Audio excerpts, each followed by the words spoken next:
Hello, everybody. I'm Skip Elsheimer. Welcome to the AV Geeks Lunchtime Streaming Show, where we watch old 16mm films. And that's a bunch of clips made from raw Coronet film footage, a lot of outtakes, and some raw stuff that was eventually edited into films that they released. They're all short clips that we shuffled, so it's all over the place. So we just scanned this film, even though I think I showed a version of this some time ago. This is Glasses for Susan. Enjoy.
the mysterious Maclovia made that film. So somebody, I guess there was some chatter about this film is silent with just a soundtrack, a musical soundtrack.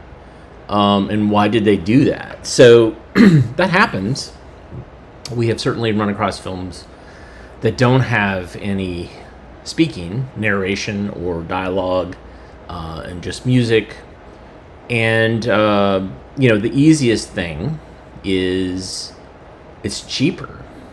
Recording sync sound at the location it takes a lot of time and money, and then you have to edit it together with the sound. Then you have to get good takes. You have to also be careful about where you're scouting your locations.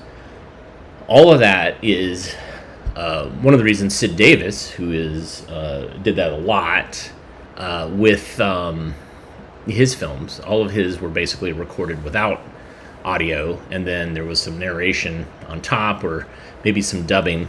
But it was totally cheaper. For this film, I mean, Encyclopedia Britannica had some money. This might have been, we make this film. There's no narration, so you can sell it in other markets. You can sell it to French Canadian provinces. You can sell it in Spanish markets. You can sell it in European markets. You can sell it all over the place. And that might have been another way, and another reason that they considered doing this without any narration or dialogue.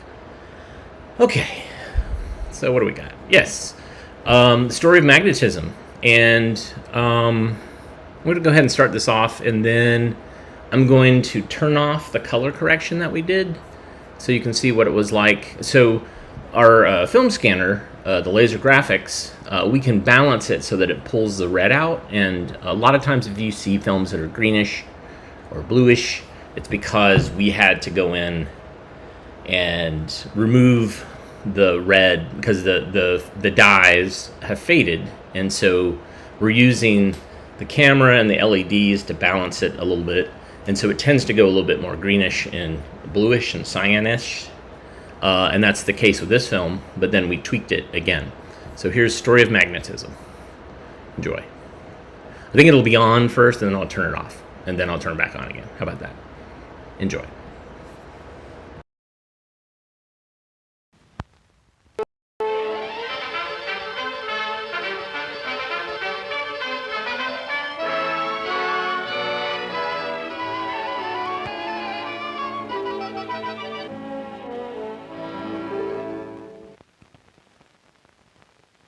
It has no fingers, but it can pick things up. It has no brain, but it can choose the things it picks up. You cannot sell a compass, a telephone system, a tape recorder. This is the story of magnetism and how we use it.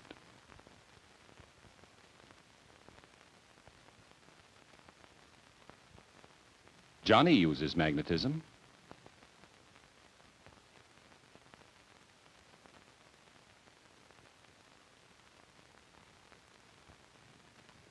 The operator of this electric crane uses magnetism.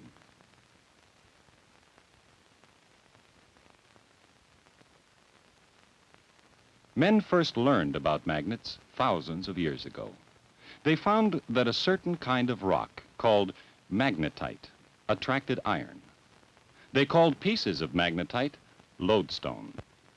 A lodestone suspended from a string comes to rest pointing north and south.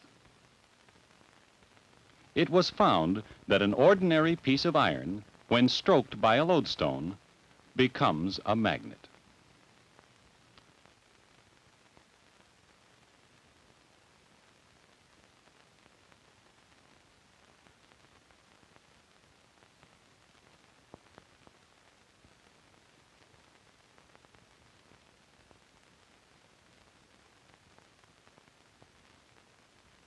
Later, mariners used magnets to make compasses. In the 16th century, Dr. William Gilbert, physician to Queen Elizabeth I, made a study of magnetism. He found that unlike poles attract, and that like poles of magnets repel one another.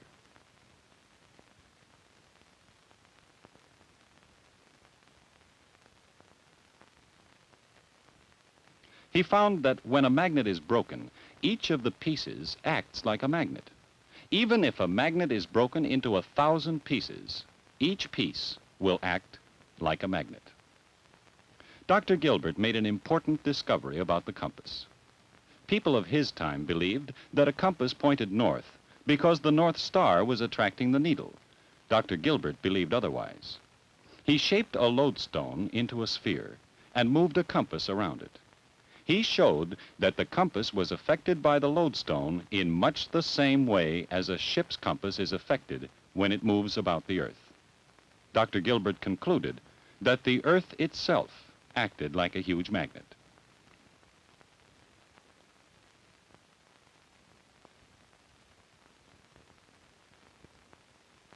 He made tests to show that magnets would not attract such things as wood, glass, and many metals other than iron.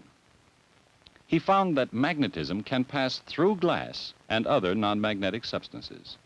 Dr. Gilbert explained much about magnetism, which he called a high and splendid power.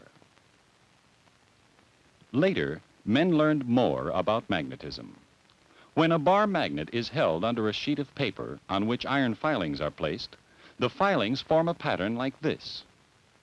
These filings follow the invisible lines of force which make up a magnetic field.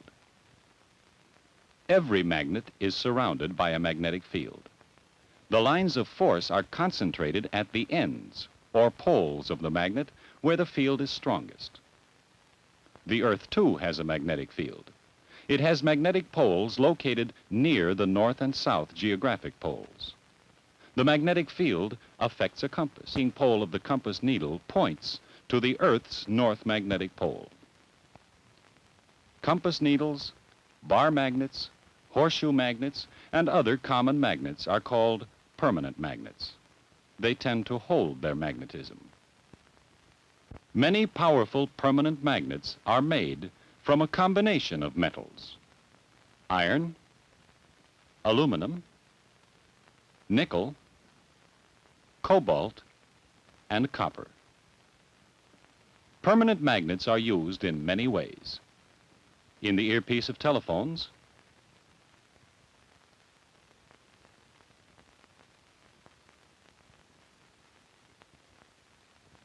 in magnetic pot holders, can openers,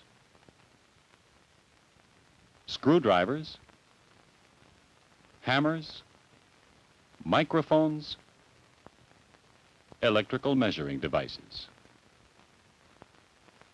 Are used in many toys and games. Whatever its size or shape, whatever its use, every magnet is surrounded by a magnetic field. And the Earth is surrounded by a magnetic field. A wire, when an electric current is sent through it, is also surrounded by a magnetic field. This was demonstrated in 1820 by Hans Ørsted, a Danish teacher.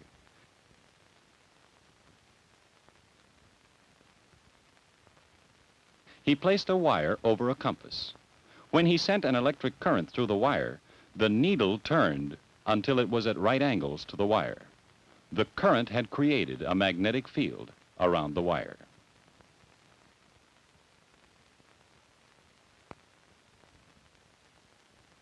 When a wire is wound into a coil and an electric current is sent through it, a magnetic field is produced similar to the magnetic field around a bar magnet. A coil of wire is called a solenoid. When a current flows through it, the solenoid acts like a magnet. When a rod of soft iron is placed inside the solenoid, it becomes magnetized when the current is turned on. But when the current is cut off, the rod ceases to be a magnet. A piece of iron encircled by a coil of wire carrying a current is an electromagnet. This huge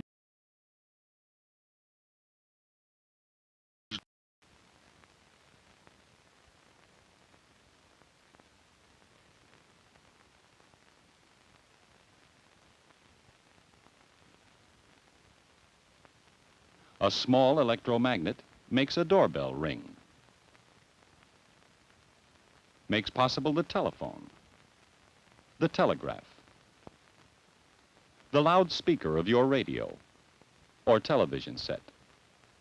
These and many other things depend on magnetism produced by an electric current.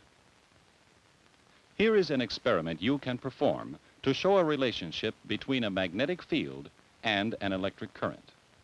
Use a dry cell battery, a coil of wire, and a compass. Attach one end of the coil of wire to one terminal of the battery. Place the compass inside the coil. Now, touch the other end of the coil to the other terminal of the battery.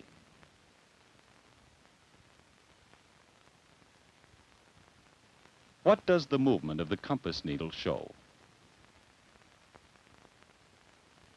How could you use this simple apparatus as an electric meter?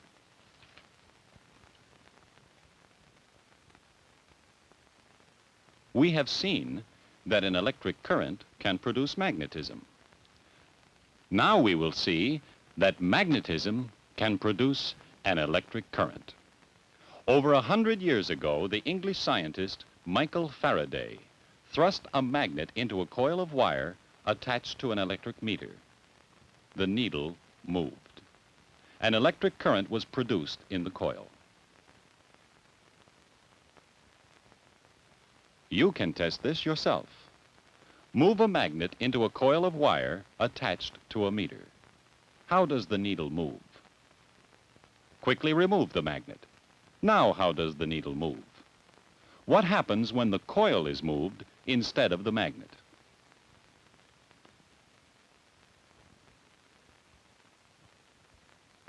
When a coil cuts across magnetic lines of force, an electric current is generated.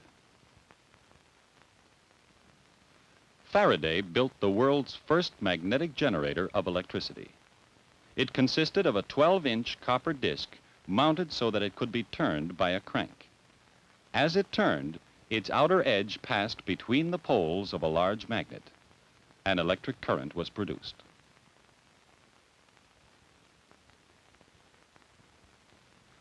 More efficient machines were soon built. Stronger electromagnets were substituted for the permanent magnet.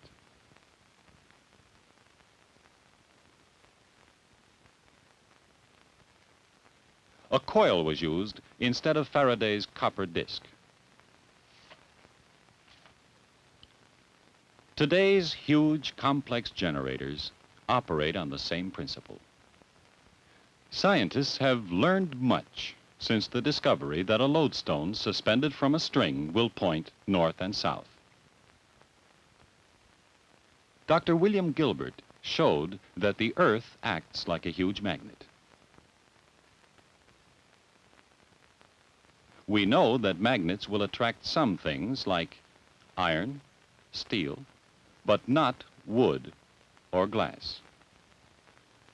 We know that every magnet is surrounded by a magnetic field.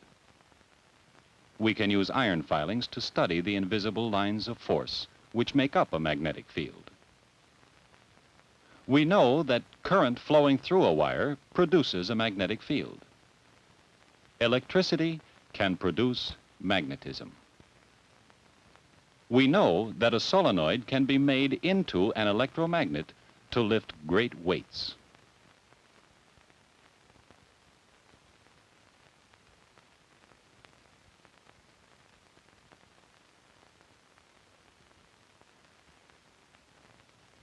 We know that magnetism can generate electricity. When a wire cuts across magnetic lines of force, an electric current is generated.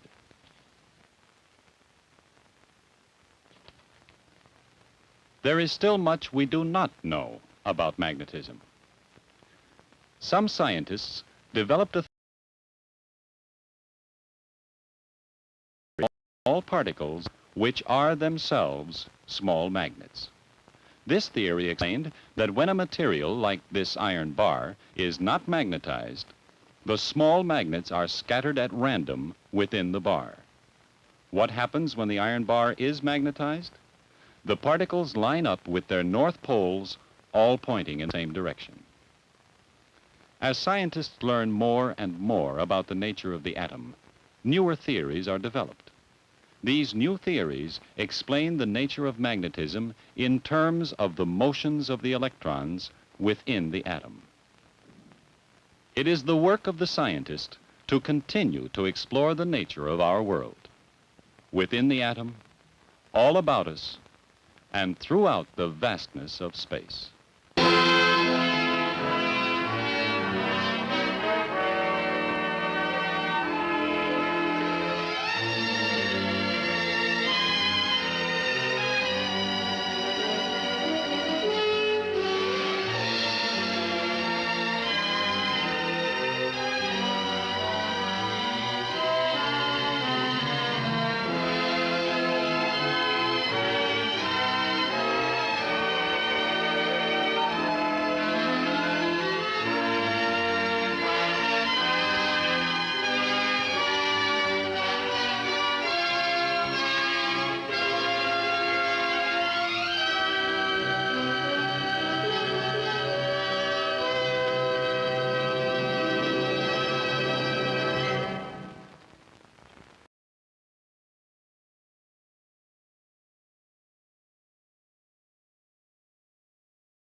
So there you go, Insane Clown Posse.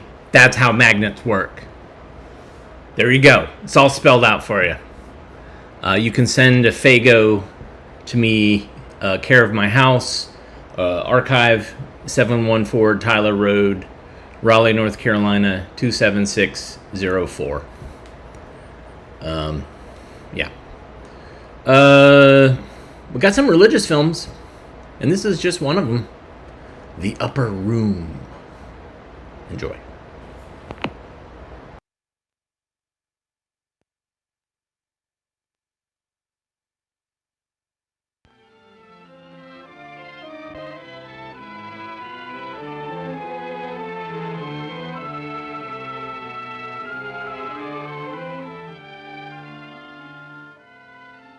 It was springtime in Palestine, and on a hill outside Jerusalem, Jesus was instructing two of his disciples, Peter and John, to go into the city and find a place where they could observe the feast of the Passover together. And so Peter and John went to look for the place as Jesus had instructed them, little knowing that this was to be their last supper with the Master.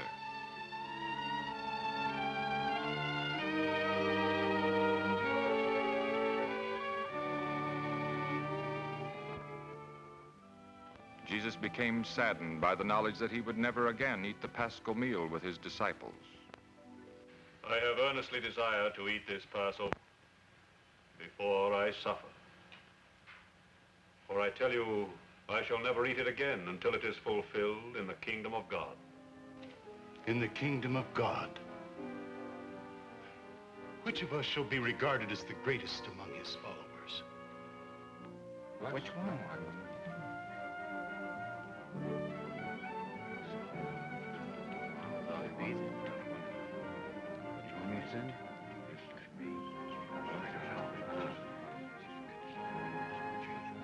Let the greatest among you become as the youngest, and the leader as one who serves.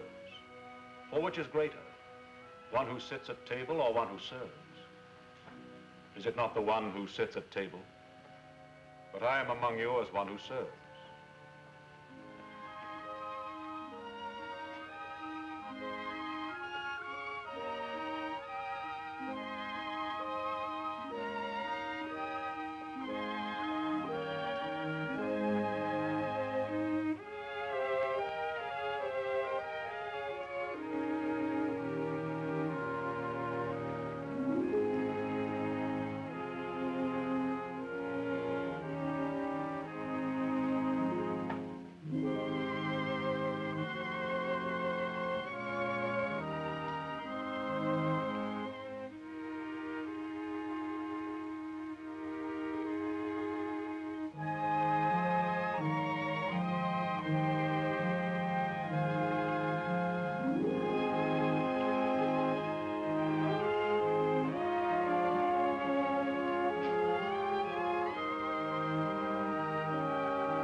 Lord, do you wash my feet?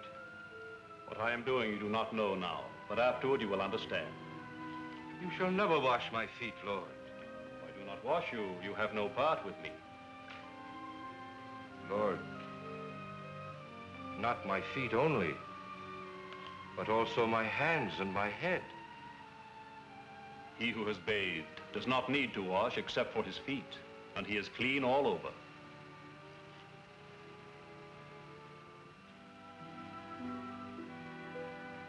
And you are clean. But not all of you.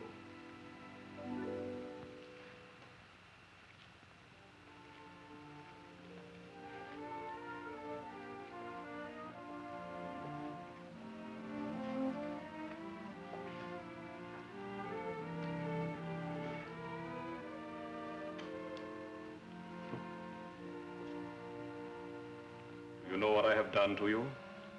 No, Lord. What does it mean, Master? You call me Master and Lord, and you are right, for so I am. If I, then, your Lord and Master, have washed your feet, you also ought to wash one another's feet. For I have given you an example that you should do as I have done to you.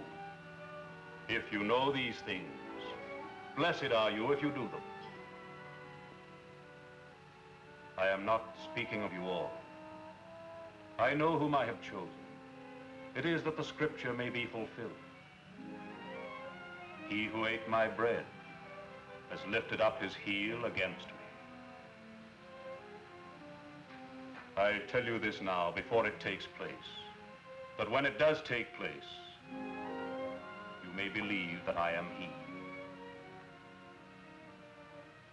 Lord, you seem troubled in spirit. Truly I tell you, one of you will betray me.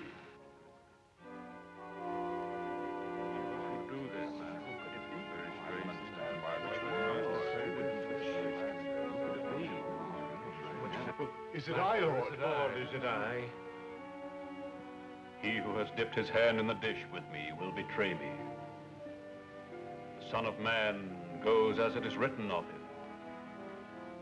But woe to that man by whom the Son of Man is betrayed. It would have been better for that man if he had not been born.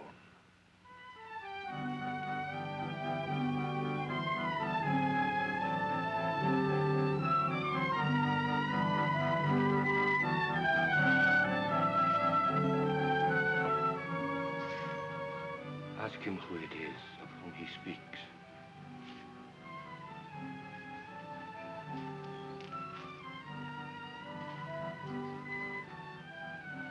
Lord, who is it? It is he to whom I shall give a morsel when I have dipped it.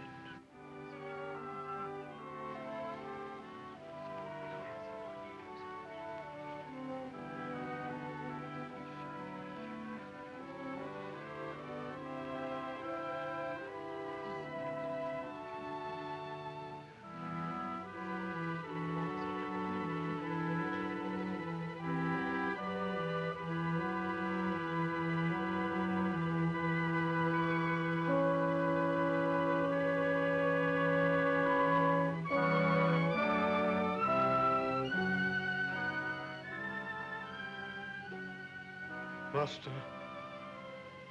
is it I? You have said so. What you are going to do quickly.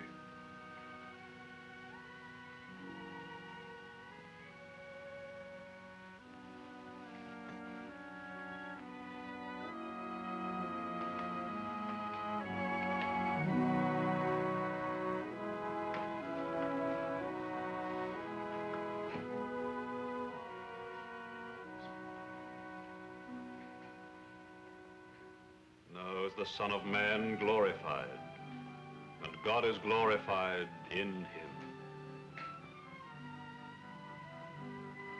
Little children, yet a little while I am with you. You will seek me, but where I am going, give to you, that you love one another. Even as I have loved you, you also love one another. By this, all men will know you are my disciples if you have love for one another. You will all be offended because of me this night. For it is written, smite the shepherd, and the sheep of the flock will be scattered. But after I am raised up, I will go before you into Galilee. Though they all be offended because of you, I never will be. Lord, where are you going? Where I am going, you cannot follow me now, but you shall follow me afterwards. Lord, why cannot I follow you now? I will lay down my life for you. Will you lay down your life for me? Truly I say to you, this very night before the cock crows,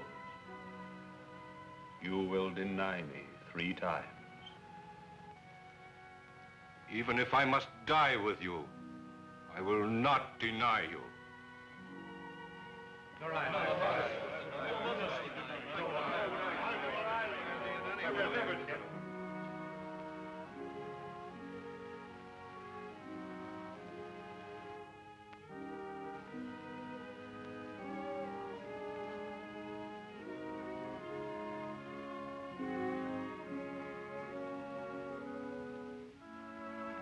Take and eat. This is my body, which is given for you. Do this in remembrance of me.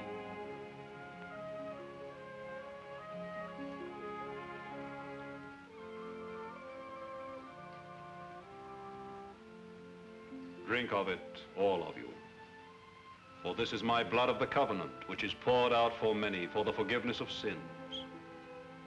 Truly I tell you, I will not drink again of this fruit of the vine until that day when I drink it new with you in my Father's kingdom.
yeah, it's very annoying.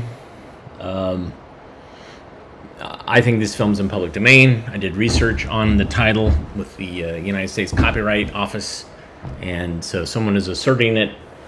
And there's a process to go in and, contest someone's claim, but you can't do it with a live stream. And so YouTube is so incredibly fickle when it comes to these things. So I hate it. I absolutely hate it. And that kind of threw off my whole day here as far as the timing, because I have a tight meeting. I am meeting with an intern who we're going to start moving films back into the archive. So that's incredibly frustrating. I'm so sorry.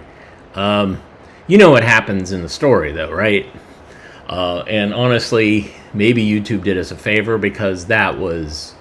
They took the story and then they went... They're like, we need to make this 15 minutes long, so, move the cup from person to person even slower. And whatever Jesus is saying, let's make it even slower. Oh boy. Yeah. So anyways, I apologize for that. Obviously, doing the due diligence to determine if something's in copyright or not doesn't matter. YouTube doesn't care. That is the bane of the AV Geeks, as many of you have attested, and I appreciate you tuning in and hanging on. And we'll be back again tomorrow, and I'll have more films, and maybe YouTube will let us show them. I don't know. If not, maybe we'll just come up with a plan B somewhere else. It's laughable at this point, of course, but there you go. We love you guys nonetheless, and if you like what we do, or at least what we're trying to do, then join us by hitting the thumbs up or the like button. You can also float us some cash via the super thanks option in the chat, or go to ko-fi.com/avgeeks or patreon.com/avgeeks. The money we're getting from Patreon is paying for one of the storage units, and that's great because we have 7, and we're trying to whittle that down to not having so many. So that is why I'm meeting with this intern, and we are working on beginning the process of moving films back. It's going to take a long time, but we'll do it for you. Thanks again, and we'll see you tomorrow. Everybody take care. We love you.